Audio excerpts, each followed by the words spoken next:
গল্পের নাম সূর্য ডোবার পরে। গল্পটি লিখেছেন পৃথা সামন্ত। দীপ্তর কথা। সোফার উপর শপিং ব্যাগগুলো ছুঁড়ে ফেলে টিভির সামনে বসা দীপ্তর দিকে নামমাত্র দৃকপাত করে বেডরুমে গিয়ে ঢুকলো অর্চিতা। দীপ্ত 3 মাসের পুরনো বউ। স্নান টান সেরে সোফায় এসে বসলো। দীপ্ত এখনো পুরো মনোযোগটুকুই টিভির মধ্যে বিলিয়ে দেওয়ার চেষ্টা করছে। পাশ থেকে আওয়াজ কানে এলো, তোমার ভাবা হলো? দীপ্ত মুখে কিছু না বলে শুধু একটু নড়ে চড়ে বসলো। আবার পাশ থেকে, কি হলো? আমি কিছু জিজ্ঞেস করছি তোমাকে। এবার কিছু একটা বলতেই হয়। গলাটা স্বাভাবিক রেখে বলল, ভাবলাম, তবে মানতে পারলাম না, দুঃখিত। অর্চিতা এবার ঘুরে বসলো দীপ্তর দিকে। শুনে রাখো দীপ্ত সেন, আমার সাথে থাকতে হলে পারতে তোমাকে হবেই। চুপ করে যায় দীপ্ত।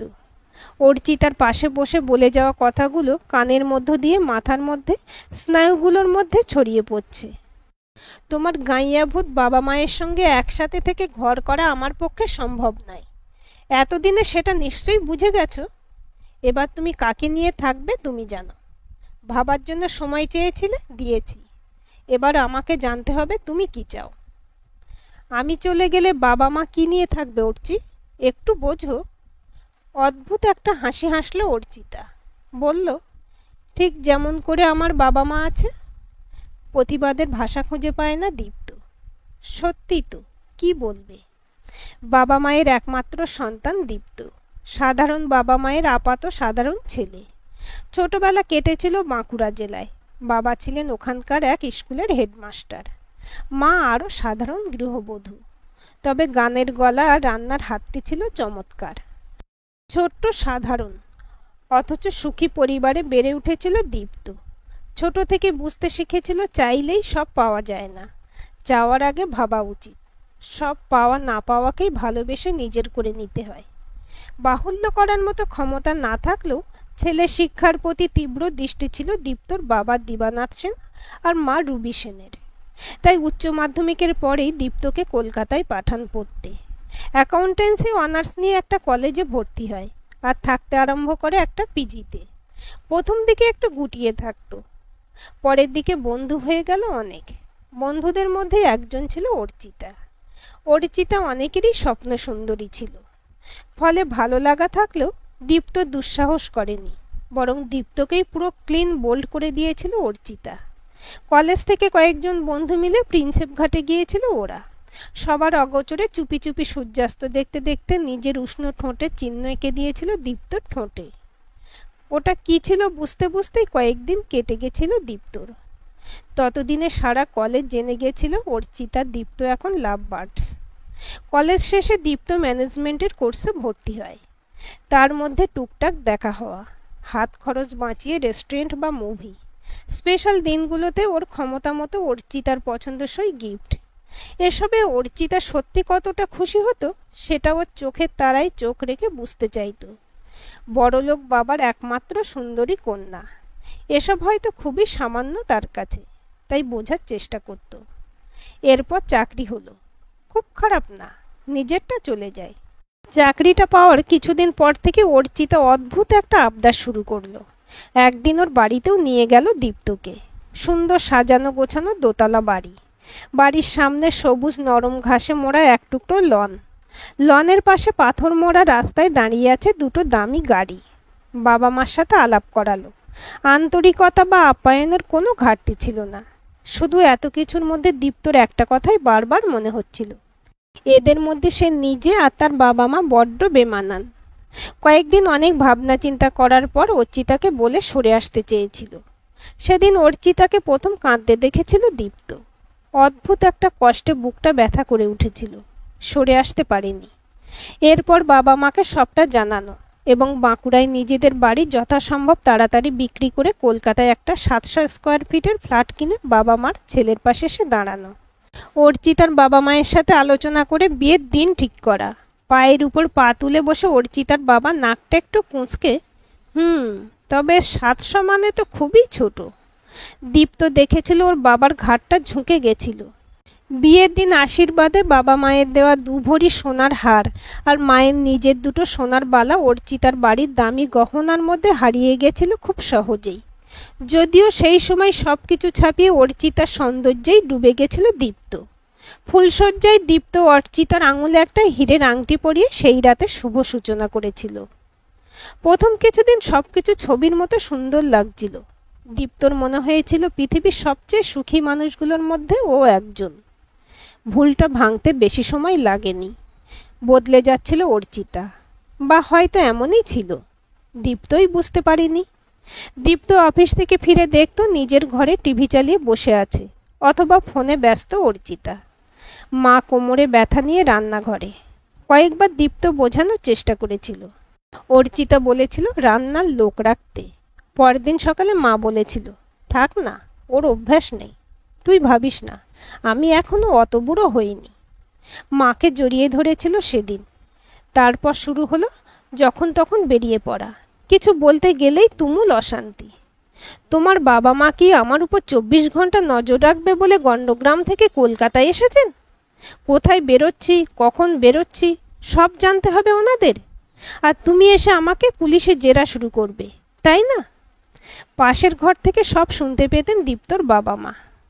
ওনারা তো তোমারও বাবা মায়ের মতো, এটুকু তো বলতেই পারেন। তুমি এভাবে। ঠিক বলেছ, বাবা মায়ের মতো, আসলে নয়। জানতে চাও কেন আমি বাড়িতে থাকি না? কারণটা হলো এই ছোট্ট পায়রার খুপড়িতে থাকতে আমার দম বন্ধ হয়ে আসে। আর তার উপর তোমার বাবা মা সারাক্ষণ ঘাড়ের উপর নিঃশ্বাস ফেলে চলেছে। অসহ্য লাগে সব কিছু। কতটা অসহ্য লাগে দীপ্ত বুঝলো, কারণ টেরাকোটার যে সুন্দর মূর্তিটা দীপ্ত প্রথম 1 মাস একসাথে চলার পথটাকে স্মরণীয় করে রাখার জন্য অর্চিতাকে দিয়েছিল, সেটা মাটির উপর টুকরো হয়ে ছড়িয়ে পড়েছিল। নিজের মাথাটা দুহাতে কিছুক্ষণ চেপে ধরে থেকে আবার ছেড়ে দিয়ে গলা নরম করে অর্চিতা যা বলল তার অর্থ খুব সহজ। অর্চিতার অসুবিধার কথা শুনে ওর বাবা ওদেরকে একটা 3 BHK ফ্ল্যাট কিনে দিচ্ছে। সেখানে থাকবে শুধু ওরা দুজন। অসম্ভব, চিৎকার করে উঠেছিল দীপ্ত। এই প্রথমবার। একটু ঘাবড়ে গিয়েও সামলে নিয়ে অর্চিতাও জানিয়ে দিয়েছিল, তবে আমার পক্ষেও তোমার সাথে থাকা অসম্ভব। মাথা কাজ করছিল না দীপ্তর। বলেছিল, একটু ভেবে জানাই। আজ দীপ্তকে বাঁচতে হবে, যে কোনো একটা পৃথিবীকে। একা অন্ধকারে বসে আছে দীপ্ত। অর্চিতা পাশ থেকে উঠে গেছে অনেকক্ষণ। পিঠে স্পর্শ পেয়ে ঘুরে তাকিয়ে দেখে বাবা। তুমি ঘুমোওনি? বৌমা যা চাইছে তাই কর। বাবা, আমরা তো রইলামই। হ্যাঁ বলে দে, অত ভাবিস না। মা, তোর মায়েরও এটাই ইচ্ছে। বুঝতে পারছে না দীপ্ত ওর সুখের জন্য আর কি কি বলিদান দেবে বাবা মা। এর কয়েক মাস পর নতুন ফ্ল্যাটে চলে এলো ওরা। মনের মতো করে সাজিয়েছে অর্চিতা নিজের ফ্ল্যাট। টাকা এলো কোথা থেকে জানে না দীপ্ত। পুরনো ফ্ল্যাটে অর্চিতার বাবা মা বিশেষ আসতেন না, এখানে প্রায়শই আসেন। মেয়ের শখ মেটান, সময় কাটান মেয়ের সঙ্গে। পুরনো ফ্ল্যাটে থাকার সময় দীপ্তকে প্রয়োজন পড়ত তবু মাঝে মধ্যে অর্চিতার। এখন তাও পড়ে না। অর্চিতার জীবনে দীপ্ত এখন শুধুই জলজান্ত একটা শোপিস ছাড়া আর কিছুই নয়। নন্দিনীর কথা। দুপুরটা কোনো কাজ না থাকলে লাইব্রেরিতেই কাটায় নন্দিনী। বর আদিত্য অফিসে মিটিংয়ে ব্যস্ত। শাশুড়ি মৃণালিনী ব্যস্ত মহিলা সমিতির মিটিংয়ে। শ্বশুর এই সময়টা একটু বিশ্রাম করেন। 3 তলায় এই বিশাল বাড়িটায় প্রথম যেদিন বউ হয়ে এসেছিল এত বড় লাইব্রেরিটা দেখে অবাক হয়েছিল। জেনেছিল এই লাইব্রেরি আদিত্যর দাদুর আমলের। পরে শ্বশুরমশাই এর দায়িত্ব নিয়েছিলেন। আদিত্যর জন্য বিশ্ববিদ্যালয়ে পাঠরতা ইতিহাসের ছাত্রী নন্দিনীকে নিজেই পছন্দ করেছিলেন, যদিও বিয়ের পরপরই শাশুড়ি হাবে ভাবে বুঝিয়ে দিয়েছিলেন শুধু শ্বশুরের দয়াতেই তার মতো ভিখিরি বাড়ির মেয়ের এই বাড়িতে জায়গা হয়েছে। তার সোনার টুকরো ছেলের জন্য না হলে রাজকন্যার অভাব ছিল না। নন্দিনীর বাবা মা আর্থিকভাবে দুর্বল হলেও শিক্ষাকে প্রাধান্য দিতে শিখিয়েছেন তাদের মেয়েকে। তাই এই সকল ঠুনকো অপমানে তার আত্মসম্মান কিছুমাত্র নষ্ট হয়নি। তবে আদিত্যকে সে ঠিক বুঝতে পারত না। মাঝে মাঝে মনে হতো আদিত্যর হয়তো ওকে পছন্দ হয়নি, হয়তো জোর করেই বিয়েটা হয়েছে। ভাবতো অ্যারেঞ্জড ম্যারেজ তো, একটু সময় লাগবে সব ঠিক হতে। চেষ্টা করতো সবার প্রয়োজনগুলো নিজে হাতে মেটাতে। খুশি করার আপ্রাণ চেষ্টা করত। সকালে সবার আলাদা আলাদা ব্রেকফাস্ট তৈরি করা, আদিত্যর অফিসের ড্রেস রুমাল ইস্ত্রি করে হাতের কাছে রেখে দেওয়া, আদিত্যর লাঞ্চ তৈরি করা, প্যাক করা, তার মধ্যে শাশুড়ির জন্য প্রতিদিন আলাদা আলাদা ফেস প্যাক তৈরি করে তার ঘরে পৌঁছে দেওয়া। দুপুরটুকু নিজের মতো কাটিয়ে বিকেলে নানা রকম জলখাবার বানাতো। শ্বশুরমশাই সোমেশ্বরের কাছ থেকে বর আর শাশুড়ির বিভিন্ন পছন্দ সম্বন্ধে জানার চেষ্টা করত। রাতে আদিত্যর জন্য চিকেন আর শাশুড়ির স্যুপ অ্যান্ড ব্রেড নিজেই বানাতো। তবু কেন কে জানে মন পেত না। তবু এভাবেই চলে মাস দুয়েক। ধাক্কাটা লাগে সেদিন, যেদিন আদিত্যর অফিসে পার্টি ছিল। ঠিক ছিল তাড়াতাড়ি ফিরে এসে ওকে নিয়ে যাবে আদিত্য পার্টিতে। সুন্দর করে নিজেকে সাজিয়ে অপেক্ষা করেছিল নন্দিনী। আদিত্য আসেনি। ফোনও করেছিল, বেজে গেছিল সে ফোন, কেউ ধরেনি। খুব কষ্ট পেয়েছিল সেদিন। পিতৃতুল্য শ্বশুর আশ্বাস দিয়েছিলেন, ভাবিস না মা, সব ঠিক হয়ে যাবে। আদিত্য ফিরেছিল বেশ রাতে। কোনো কথা হয়নি, শুধু পাশে শুয়ে নন্দিনী বুঝতে পারছিল আদিত্য স্বাভাবিক অবস্থায় নেই। সকালে সোমেশ্বর ছেলেকে ডাকেন নিজের ঘরে। কাল তুমি কখন ফিরেছ? মনে নেই আমার। সুস্থ ছিলে না, তাই মনে নেই। নন্দিনী বলেছে এসব তোমাকে? কেউ বলেনি। আমি অন্ধ নই। কাল মেয়েটাকে এভাবে আঘাত কেন দিলে? তুমি কি মনে করেছো যাকে তাকে এনে ঘাড়ে চাপিয়ে দেবে আর আমি সেই বোঝা গাধার মতো টেনে বেড়াবো? চুপ, একদম চুপ। সোমেশ্বর চিৎকার করে উঠেছেন। আওয়াজ শুনে মৃণালিনী উপস্থিত হয়েছেন। ওকে ধমকাচ্ছ কেন? ও ভুল কি বলেছে? তোমার সাধের বৌমা ওইসব পার্টি এটিকেট ম্যানার্স জানে যে ওকে নিয়ে যাবে পার্টিতে? ঠিক বলেছ। ও কি জানে আর কি জানে না সেটা জানতে অনেক দেরি তোমাদের। হ্যাঁ হ্যাঁ, ওসব তুমি জেনে বসে আছো।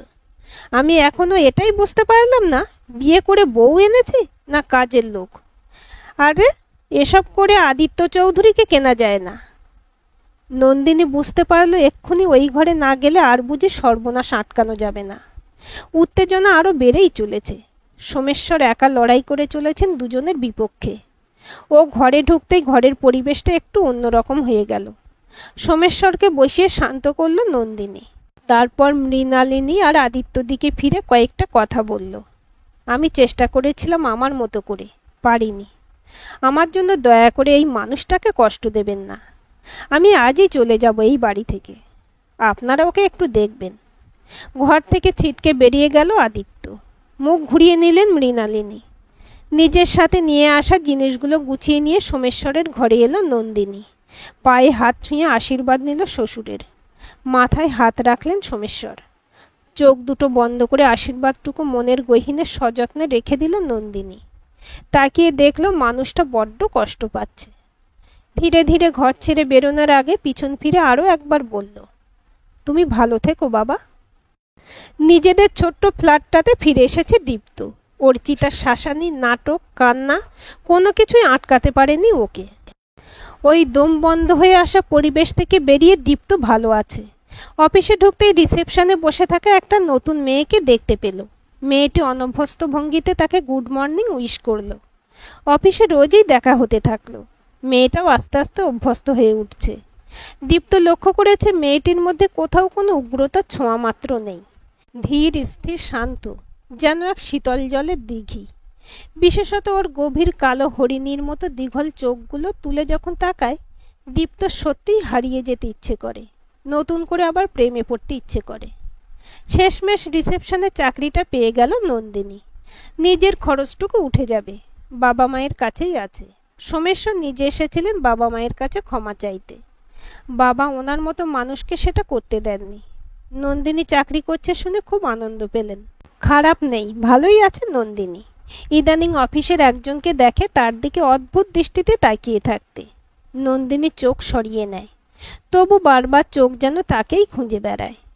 এই ব্যাপারটা চলতেই থাকতো যদি না স্বয়ং প্রজাপতি ব্রহ্মা ওদের অফিসেরই একজন সিনিয়র কলিগ কাম দাদা রূপে অবতীর্ণ না হতেন। ইতিমধ্যে অর্চিতা একদিন দেখা করতে চেয়ে ফোন করেছিল। দীপ্ত গিয়েছিল, তবে একা যায়নি, নন্দিনীকে সাথে নিয়ে গিয়েছিল জোর করেই। অর্চিতা জোর চমকেছিল নন্দিনীকে দেখে। বোধহয় দীপ্তর পাশের জায়গাটায় ওর বদলে নন্দিনীকে দেখে ভিতরে ভিতরে পুড়ছিল। তবু মুখে হাসিটা ধরে রেখে সাইন করা ডিভোর্স পেপারটা দীপ্তকে দিয়ে বলল, তোমার আর নন্দিনীর বিয়েতে আমার দেওয়া উপহার। নন্দিনীর হাতটা ধরে বলল, একটা কথা বুঝিনি, শুধু ভালোবাসলেই সব পাওয়া হয়ে যায় না, যেটা পেয়েছি তা ধরে রাখতে জানতে হয়। আমি জানতাম না, তাই দীপ্তর পাশে আজ তুমি। খুব ভালো থেকো নন্দিনী। যে একবার এটা বুঝতে পেরে যায় তাকে খারাপ রাখার সাধ্য কারো নেই। ভালো তুমিও থাকবে। চলে যাচ্ছে অর্চিতা। হাই হিল স্টিলেটো শব্দটা ক্ষীণ হয়ে মিলিয়ে যাচ্ছে। কাছেই কোথাও লঞ্চ ভেসেলের আওয়াজ আসছে। সূর্য ডুব দিচ্ছে। পরম নির্ভরতায় দীপ্তর কাঁধে মাথা রাখল নন্দিনী। আজ দীপ্ত আর নন্দিনীর বিয়ে। সোমেশ্বর ওনার বাড়ির একতলাটা নন্দিনীর নামে উইল করে দিয়েছেন। নন্দিনীর কোনো ওজর আপত্তি শোনেননি তিনি। সোমেশ্বরই আজ কন্যাদান করছেন নন্দিনীকে। কন্যাদানের সময় দীপ্তকে বললেন, আমার এক ভুলের জন্য একবার আমার এই মেয়েটাকে চরম কষ্ট পেতে হয়েছে। আরও একবার এই ভুল হলে নিজেকে একজন অপদার্থ পিতা ছাড়া আর কিছুই মনে করতে পারবো না। দীপ্ত ওনার হাত দুটো শক্ত করে চেপে ধরেছিল। সোমেশ্বর ওই ছোঁয়ায় আশ্বাস পেয়েছিলেন। 2 বছর পর নার্সিংহোমের 212 নম্বর কেবিনের ছোট্ট কটটা আলো করে শুয়ে আছে ছোট্ট নদী, নন্দিনী আর দীপ্ত নদী। আজকের গল্পটি আপনাদের কেমন লাগলো কমেন্ট করে জানাবেন। ভালো লাগলে লাইক, শেয়ার, সাবস্ক্রাইব করবেন এবং নতুন ভিডিও আপডেট পেতে বেল আইকনটি ক্লিক করে রাখুন।